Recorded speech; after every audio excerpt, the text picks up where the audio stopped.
పద్ధతిగా చెప్తే వినే రోజులా ఇవి? అయినా ప్రయత్నిద్దాం. పోయేదేముంది? మన నిమిషం టైం, కానీ వాడి జాతకం, వాడిని ఇష్టపడే నలుగురి జీవితం. ఒరేయ్! పొగ తాగకండ్రా, పోతార్రా, చుట్టా, బీడీ, సిగరెట్టు మీరు తాగడం, మేము పీల్చడం. మీదంతా రాచపీనుగ టైపు. మీతో మమ్ము కూడా యేసుకెళ్ళే ప్లాన్. ఇంటర్‌లో ఇప్పుడైతే స్కూల్‌లో మొదలయ్యే పొగ పర్వం ఇంజినీరింగ్‌లో కొంతమంది అమ్మాయిలకు కూడా అంటుకునే అంటురోగం. డాక్టర్‌గిరి చేసిన గిరిగాడు, డిగ్రీ డుమ్కీలు కొడుతున్న దినేష్ గాడు, MBA Manoj, MCA Mahesh. Degree ఏదైనా సిగరెట్ కామన్ పాయింట్. వీధి చివర కేఫు, స్ట్రీట్ ఫుడ్ దొరికే ప్లేసు, చాయ్ వాల్ పక్కన పాన్ డబ్బా సందున, కాదేది మాకనర్హమన్న చందాన విరిగిపోయిన ప్లాస్టిక్ స్టూల్ మీద కూర్చొని అప్పుడప్పుడు ఒక్కడు, కుదిరితే సమూహ నాయకుడు.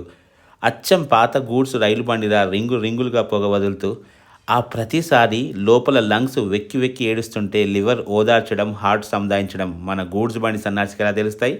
ఎప్పుడు తెలుస్తాయి?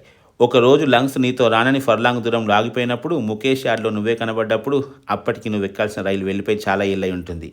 అమ్మ గాజులు అమ్మినా, నాన్న పీఎఫ్ కలిపినా, వైఫ్ బ్యాంక్ లోన్ తీసుకున్నా, నీ కన్ఫర్మ్ టికెట్ ఆపలేరురా కన్నా. సో పొగతో కాదురా, ప్రేమతో బతుకు. సిగరెట్ వదిలేసి శివరాకడి దాకా చిరునవ్వుతో బతుకురా సిన్న.